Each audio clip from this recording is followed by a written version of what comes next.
1,00,000 नमाज के बराबर है। मस्जिद नबी की एक नमाज 50,000 नमाजों के बराबर।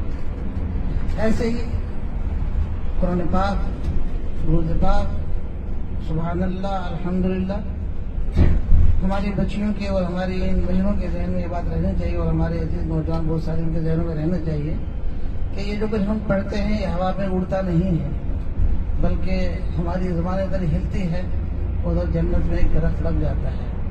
मसलन हमारी उन बच्चियों ने अगर हरम में बैठकर सुभान अल्लाह, अल्हम्दुलिल्लाह, ला इलाहा इल्लल्लाह, वल्लाहु अकबर ये चार पाकीज़ा जुमले अगर 100 बार पढ़ लिए, यानी एक तस्बीह पढ़ ली, खुद ज़रब देते चले जाए, एक को 1,00,000 से ज़रब देते चले जाए।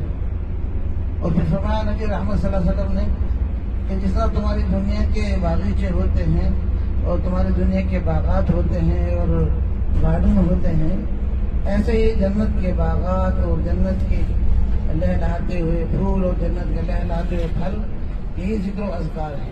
हमारी ज़ुबान इधर हिलती है उधर जन्नत में एक दरख्त लग जाता है। मसलन हमारी उन बच्चियों ने अगर हरम में बैठकर सुभान अल्लाह, अल्हम्दुलिल्लाह, ला इलाहा इल्लल्लाह, वल्लाहु अकबर ये चार पाकीज़ा जुमले अगर 100 बार पढ़ लिए, यानी एक तस्बीह पढ़ ली, खुद ज़रब देते चले जाए, एक को 1,00,000 से ज़रब देते चले जाए। और फिर फरमाया नबी रहमत सल्लल्लाहु अलैहि वसल्लम ने कि जिस तरह तुम्हारी दुनिया के बागीचे होते हैं और तुम्हारी दुनिया के बागात होते हैं और गार्डन होते हैं, ऐसे ही जन्नत के बागात और जन्नत के लहलहाते हुए फूल और जन्नत के लहलहाते हुए फल, यही जिक्र अज़कार है। आदमी चाहता है कि मेरे घर के सहन में बागीचा हो, उसमें तरह तरह के फूल हों, तरह तरह के फल हों। यह हर इंसान की फितरत है और फितरत पुकारती रहती है। तो फरमाया नबी रहमत सल्लल्लाहु अलैहि वसल्लम ने कि जन्नत के बागात, जन्नत के फल, जन्नत के मेवे, सुभान अल्लाह, अल्हम्दुलिल्लाह, ला इलाहा इल्लल्लाह, अल्लाहु अकबर। और फिर मस्जिद नबी में हमारे यहाँ काफिले में अपना बहुत से नौजवान हैं, पढ़े लिखे भी हैं। चाहिए कि आदमी एक कुरान पाक को कम से कम इन दिनों में हरम पाक में मुकम्मल कर ले और एक कुरान पाक मस्जिद नबी में मुकम्मल कर ले। वालिदैन होते हैं, उनको हम और कुछ नहीं दे सके तो कम से कम 1,00,000 कुरान पाक तो इस साल में दे सकते। अब किसी अजीज ने, किसी भाई ने मस्जिद हराम में एक कुरान पाक मुकम्मल कर लिया, 1,00,000 कुरान मुकम्मल कर लिया। हमारे किसी अजीज ने मस्जिद नबी में 1,00,000 कुरान मुकम्मल कर लिया तो 50,000 कुरान मुकम्मल कर लिए। क्या ख्याल है आपका, जब इनको पढ़ने के बाद इसाले सवाब करेंगे? हमारे माँ बाप, हमारे अहबाब कारी, हमारे मुतालिकीन जो गुज़र चुके हैं, हमारा यकीन है और हदीस रसूल से साबित है कि उन तक ये पहुँचता है, वो खुश होंगे और दुआएं देंगे। इसलिए अपने वक्त को ज़ाया नहीं करना चाहिए। हमारा जो वक्त है वो बहुत ज़्यादा कीमती वक्त है, क्योंकि यहाँ इनकी तरबियत के जो टूर का सिलसिला होता है, क्योंकि उसका निज़ाम का बंदा होता है। वरना दिल तो ये चाहता है कि इस दरमियान कुछ मजलिसें 2 दिन के बाद, 4 दिन के बाद होनी चाहिए थी, ताकि ये वाकई आना, ज़ियारत पर आना बनता, या ये रोज़ा रसूल या हरम में आना बनता कि उम्र कहते किसे हैं। वरना अक्सर अब इसकी शक्ल जो है वो खुदा न करे वो बनती चली जा रही है, जैसे हम ये कहेंगे आज जो घूमने आया है। हमारा जो ये वक्त है बहुत ज़्यादा कीमती है, इस वक्त की बहुत ज़्यादा कदर कर लेनी चाहिए। हर नमाज हरम में, मस्जिद नबी में समझ कर पढ़े कि ये मेरी आखिरी नमाज है। हम ऐसे लोगों को जानते हैं जो आना चाहते हैं लेकिन सेहत आने की इजाज़त नहीं दे रही है, जो हर महीने आ सकते हैं लेकिन बुलावा नहीं है। इन चीज़ों को सामने रखते हुए आदमी को अपने पर बार बार सोचने चाहिए कि अल्लाह आप ही ने बुलाया है, मैं तो इस काबिल नहीं हूँ।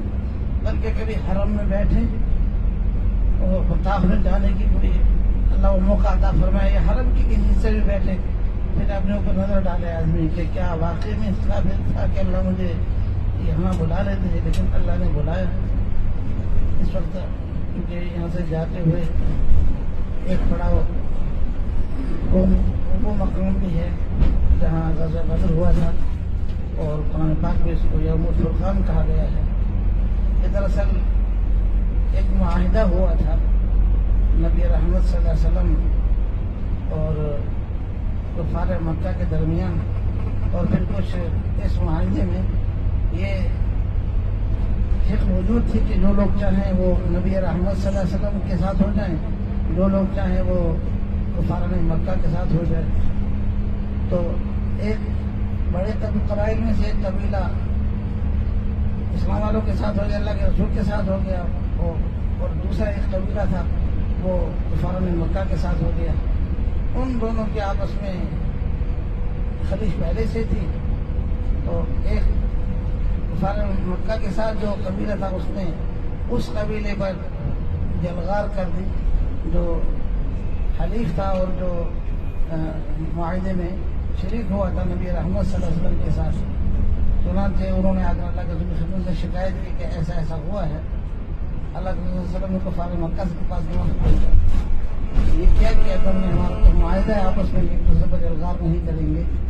چنانچہ انہوں نے اس کو ہلکے میں لیا، اور تب نبی رحمت صلی اللہ علیہ وسلم نے جو ہے مدینہ طیبہ سے بدر کی طرف خروج کیا۔ اس وقت جو ہے منافقین کے ساتھ تھے، لیکن منافقین نے جب یہ دیکھا کہ کفار مکہ کی تعداد تو بہت زیادہ ہے، تو یہاں ٹکراؤ بڑا سخت ہے اور کامیابی نہیں ہو پائے گی، تو منافق تھے وہ تو الگ ہو گئے، اور پھر نبی رحمت صلی اللہ علیہ وسلم 313 یا 314 یا 315 مختلف روایات ہیں ان صحابہ کو لے کر غزوہ بدر میں تشریف لائے۔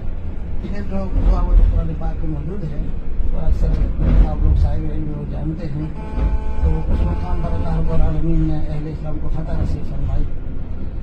اس میں جو لوگ شامل ہوئے تو وہ مقام بدر کا مقام جو ہے وہ راستے میں آئے گا، اس کی زیارت ہوتی اور بھی مقامات آئیں گی۔ اصل چیز یہ ہے کہ ہم اپنے وقت کو بہت احتیاط کے ساتھ صرف کریں، موقع ملے کے بعد میں کسی موقع پر انشاءاللہ گفتگو ہوتی رہے گی۔ وآخر دعوانا الحمد للہ۔